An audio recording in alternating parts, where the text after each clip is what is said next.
నేను 2 ఎకరాలు పత్తి వేసినాను. ఈ వర్షం వల్ల విత్తనాలు సరిగ్గా నాటలేకపోవడం వల్ల ఎకరాకి 2 క్వింటాలు ఓన్లీ పంట రాలేదు. పెట్టుబడి అంటే ఎకరాకి వచ్చింది. ఈ రేటు వల్ల పెట్టుబడి ధర మాకు గిట్టకపోయింది. ఎకరాకి 5 మూటేనాము, 10 మాకు ముందు కొట్టినాము, కానీ 3 క్వింటాలు ఎన్ని క్వింటాలు వచ్చింది? ఎకరాకి ఎన్ని క్వింటాలు వచ్చింది? 2 క్వింటాలు ఎకరాకే వానకపోయి ఇంకా 4 రూపాయలు కాయాల ఏమి పంట లేదు. ఇప్పుడు ఎంత రేట్ ఏమన్నా గిట్టుబాటు ఉంది మీకు? గిట్టుబాటు వస్తే ఏమైనా గిట్టుబాటు చెప్పింది మాకు ఏమో పెద్ద రేట్. గవర్నమెంట్ ఏమైనా ఇస్తే ఇస్తే మరి ఏమైనా కొంచెం ప్రతి ఏటా పత్తి పెడుతుంటే ఈ ఏటా కూడా పత్తి పెట్టినాము. మనసారి ఒక 8 క్వింటాలు, ఎకరాకి 8 క్వింటాలు వచ్చింది. ఈసారి 2 క్వింటాలు వచ్చింది సార్ ఎకరాకి.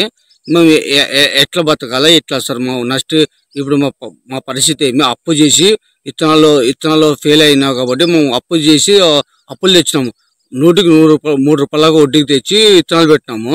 ఇప్పుడు ఇత్తనాలకి లేదు, వ్యవసాయం లేదు, తర్వాత కూలీలు ఇచ్చే కూడా లేదు. మా పరిస్థితి ఎట్లా సార్? దీనికి ఎకరాకి ఏం లేదు కన్నా 30,000 వరకు పెట్టుబడి పెట్టినాం సార్ మేము, కానీ ఎకరాకి 2 క్వింటాలు వస్తుంది.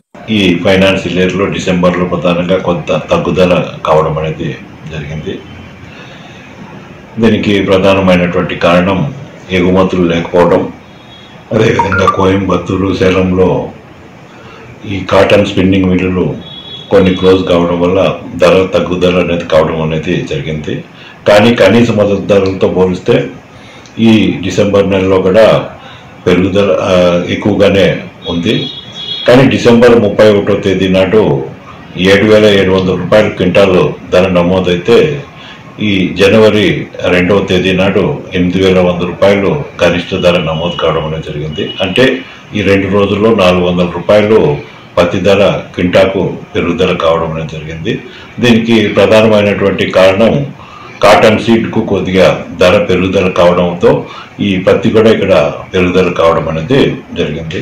ప్రధానంగా రైతులు తాము పండించినటువంటి పంటను గ్రేడ్ చేసుకొని డ్రై చేసుకొని వచ్చినట్లయితే మంచి ధర మార్కెట్లో పొందగలుగుతారని రైతులు సూచించడం.